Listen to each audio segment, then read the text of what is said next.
Hi, I'm Jared, and today I'll be talking about Being Salmon, Being Human by Martin Lee Müller. Once upon a time, there was a story. It was a story that two-legged, upright walking mammals with big brains told to one another. And it was a story that allowed those mammals to set themselves apart from and above the rest of the world around them. It was a story that allowed them to define the vibrant, wonderful planet that birthed them as merely an inert backdrop to the mental, conceptual dramas that played out inside these mammals' craniums. It was a story that said that nature is out there and the real world exists in here. The story begins simply, cogito ergo sum. In English, I think, therefore I am. Those opening lines to the story were written by a young Frenchman named René Descartes. Descartes began his intellectual career at a time of tremendous foundational disruption. Old religious certainties about the nature of the cosmos crumbled in the face of pioneering discoveries by Newton, Galileo, Copernicus, and Kepler. Europe was suffering in the wake of the 30 Years' War, a religious conflict that caused mass death from violence, famine, and disease. To a man like Descartes, nothing out there in the world, nothing that his senses told him could be trusted any further. He resolved to doubt everything. Descartes' work of rigorous doubt led him to a startling conclusion. The human mind was the only source of truth and reality in the world. Even the human body could not be trusted. As thinking, conscious beings, humans provided the world with its rationality and meaning. To Descartes, everything outside of our consciousness was a simple machine, objects that obeyed natural laws and could be grasped, studied, manipulated, and controlled by the reasoning brains of two-legged, upright walking mammals.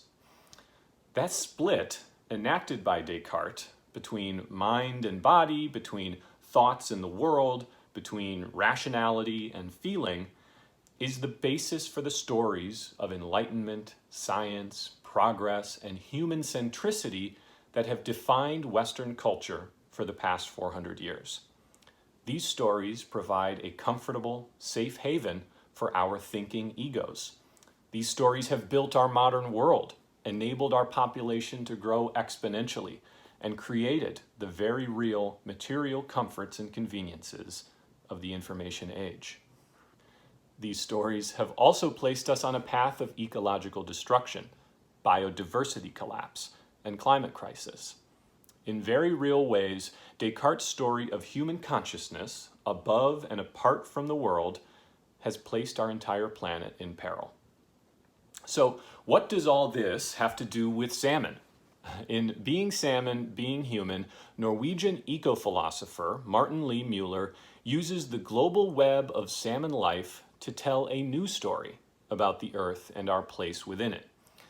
Müller's project in this beautiful book is to help us two-legged mammals understand that the essence of being human is living in mutually beneficial kinship with other than human life and matter. Embracing radical interdependence is the only way for us humans to flourish within our vibrant, wonder-filled planet. Mueller tells these stories through two separate narrative frames.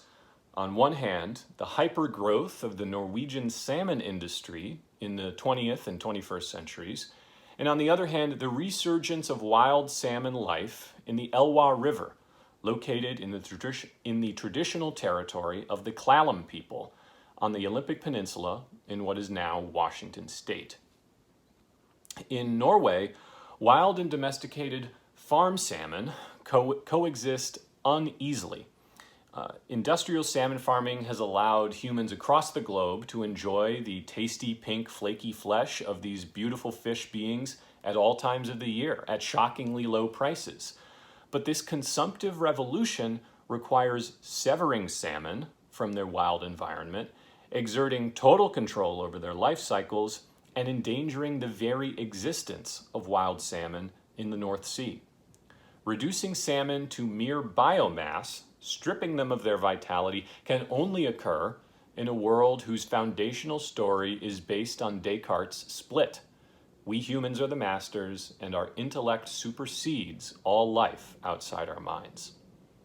Now, in the Clallam lands of the Pacific Northwest, Mueller finds different stories that human communities have used for centuries to embed their lives and their ethics into the vibrancy of natural cycles in which salmon flows play a key role.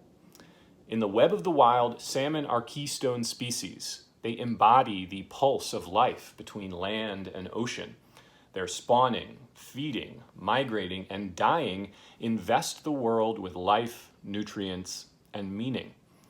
The Clallam people understand this and understand themselves to exist in relation of kinship and respect with salmon people.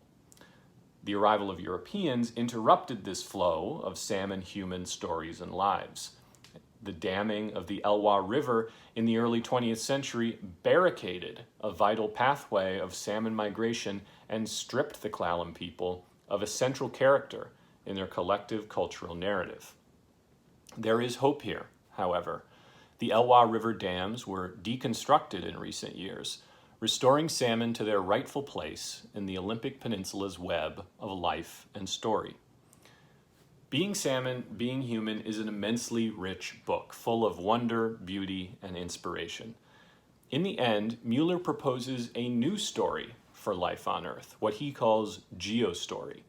In the geostory narrative, the radical, ancient interdependence of planetary life is the central feature, and it leads us to a transformational conclusion.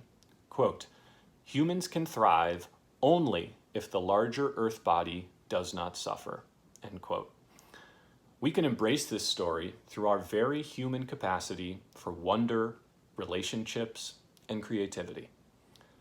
I am very grateful to have found this book and grateful to Chelsea Green Publishing for bringing it to the world.